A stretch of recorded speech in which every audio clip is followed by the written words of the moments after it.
everyone, welcome back to the Ryder Games YouTube channel. My name is Jamie and I am back again today to teach you another game from Gateway Island.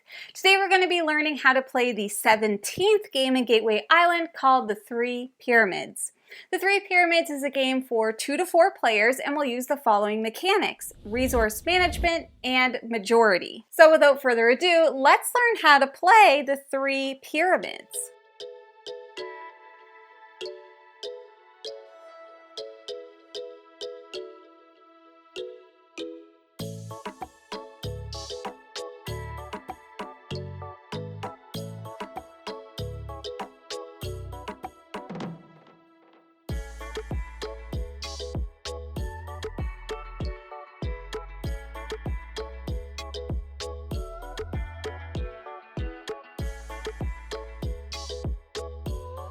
Let's get started with setup.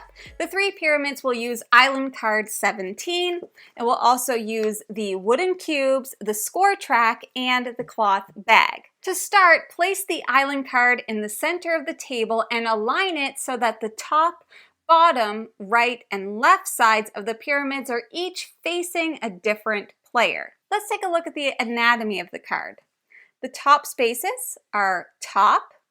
These are the bottom spaces, we have the right side spaces, and finally, the left side spaces. Each player is going to choose a different color and place one of their cubes of that color on the 0 space of the score track. I'll be setting up for a 3-player game for the purposes of this example. Then we are going to place 9 cubes of each of the 6 colors in the bag and give them a good shuffle. These are called the offer cubes. And just to note, the color of the offer cubes are not related to the color on the score track. Taking turns, each player will draw 10 offer cubes, keeping them in their hand and not letting any of the other players see their cubes. Keep it secret, keep it safe. Randomly pick someone to be the first player. And that's the setup.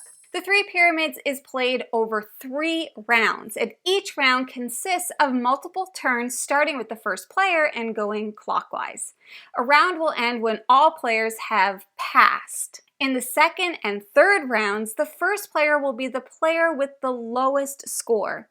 And if there's a tie for the lowest score, randomly choose which of the tied players should go first. Each player has been assigned a space for the pyramid, which is the same side on all of them. So as an example, if I am sitting right here, my space is going to be the bottom space of each pyramid. On your turn, you will choose a pyramid.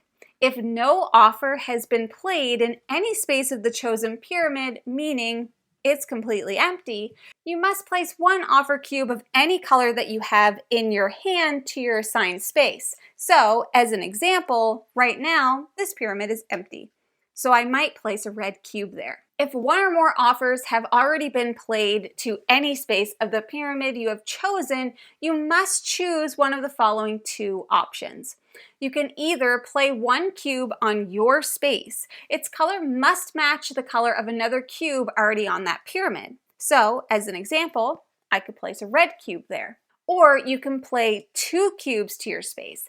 They may be the same or different colors, but their colors must not match any other cube already in the pyramid. So, as an example, I could place a black and a white. If you are unable to play cubes to any of the 3 pyramids by following the rules mentioned, you must pass and won't take any more turns for the rest of the round. Once all players have passed, each of the 3 pyramids is scored. You'll calculate the scores for each pyramid as follows. The player with the most cubes on the pyramid will score 12 points. Color of the cubes does not matter, and if there's a tie, then both of those players will score 12 points. The other players will score 1 point for each cube in their space. So let's just do a little example of what I mean. So let's start with the bottom pyramid. As you can see, the bottom player has the most cubes in all of the pyramid. So the bottom player, which just happens to be me, red, is going to score 12 points. The left-hand side player will score 1 point, that's yellow, and the top player will also score 1 point, that's green. Then we'll move on to this pyramid. So once again, the bottom player has scored the most, so they'll score another 12. Then the left will score 2, and so will the top. Lastly, here we have the left player with the most points. So they're going to score 12. Then the top player will score 2, and the bottom player will score 2. If it's the end of round 3, then the game is over. Otherwise, we'll return all of the offer cubes to the bag and start a new round. The winner of the game is whichever player ends up with the most points on the score track by the end of the game. And that's the 3 pyramids. Now, if you enjoyed this game and the mechanics that you've used, we'd love to recommend a next step game for you to try. And for 3 pyramids, that is Imhotep the Duel from Cosmos. In Imhotep the Duel, players take on the roles of Nefertiti and Akhenaten, one of Egypt's most famous royal couples. Game pieces must be cleverly placed so that players can unload the most valuable tiles from their 6 boats. While this is happening, each player builds their own 4 monuments in order to gain as many fame points as possible.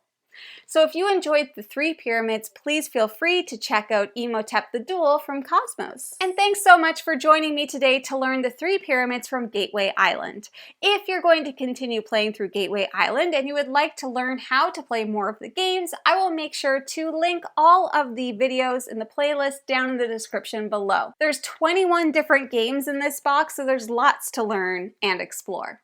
If you have any questions about the 3 pyramids, please feel free to leave those in the description below and I'll get back to you as soon as possible. I would also love to recommend that you join the Van Ryder Games Discord, a community full of board game lovers that you could fit right into very quickly. But that is everything that I have for you today. I will be back again with another Gateway Island How to Play, so I'll see you then, and until then, happy gaming. Bye!